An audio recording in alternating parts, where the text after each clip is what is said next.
va finir alors vos market movers avec le monde des crypto-monnaies, qui n'en finit plus de faire face à d'énormes difficultés. Désormais, c'est la banque Silvergate qui est attaquée par les marchés après que son management ait déclaré ne pas être en mesure de publier son résultat annuel dans les temps pour des raisons très simples, c'est que encore des problèmes de liquidité. Toujours est-il que le titre perdait quasiment 60% hier sur les marchés américains, mais au-delà de ce pur aspect financier, c'est le premier acteur qui a un pied dans le monde de la finance centralisée qui pourrait faire faillite à cause des crypto-monnaies. Du coup, c'est probablement tout l'écosystème crypto qui pourrait être mis en cause en fait en réalité. Qu'est-ce que vous en pensez, vous, Slimane ? Effectivement, alors bon, Louis-Antoine, ce qu'on voit en réalité dans l'écosystème crypto, et c'est assez particulier, bon, on le voit aussi dans le domaine de la finance traditionnelle, mais si vous voulez, dans le domaine de la crypto, tous les acteurs ont un petit peu des parts dans tout le monde, si vous voulez. Et c'est ça, en fait, qui peut entraîner ces effets dominos. Bon, on le voit au niveau, si vous voulez, des résultats financiers, c'est catastrophique. Une perte qui est colossale sur le quatrième trimestre 2022. C'est un dossier qui aujourd'hui est très très fragile, au bord de la faillite quasiment. Pour le moment, on n'y est pas encore. Mais encore une fois, c'est vrai que Bitcoin, bon, s'approchait des 25 000 $. Moi, je pense qu'en réalité, le Bitcoin et tout l'écosystème a besoin, si vous voulez, de prendre une pause un peu plus longue.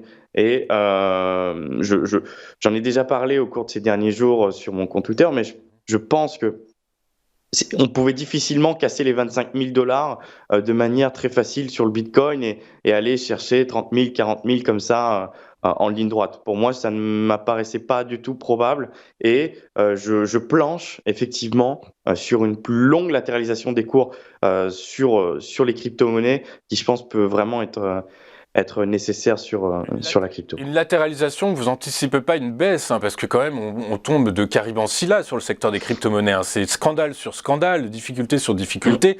Vous êtes optimiste en parlant de latéralisation, Slimane. Moi, c'est pas mon métier d'analyser, mais j'ai quand même l'impression qu'il y a beaucoup d'arguments en faveur d'un retour vers les 15 000, 13 000 $ quand même. Effectivement, bon, vous l'avez vu, on a eu de nombreux scandales qui ont éclaté au cours de ces derniers mois sur la crypto-monnaie. Et pour moi, une bonne partie, si vous voulez, est déjà pricée. Je pense qu'on peut difficilement tomber plus bas. Bon, peut-être que je me trompe, mais encore une fois, moi, ce dont je planche, ma théorie, c'est que les cours viennent latéraliser pendant de longs mois.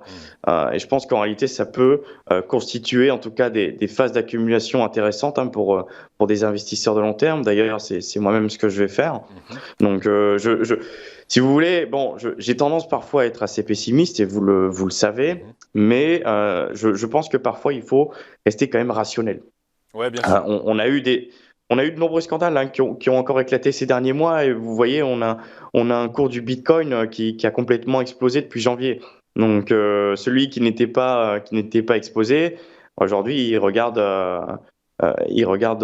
le cours monter sans lui. Ouais, il regarde avec un œil un peu pleurant, un peu larmoyant, mais quand même malgré tout les risques restent encore quand même nombreux. Là, on attend finalement avec impatience cette régulation qui devrait épurer tous ces acteurs un peu véreux d'une certaine façon.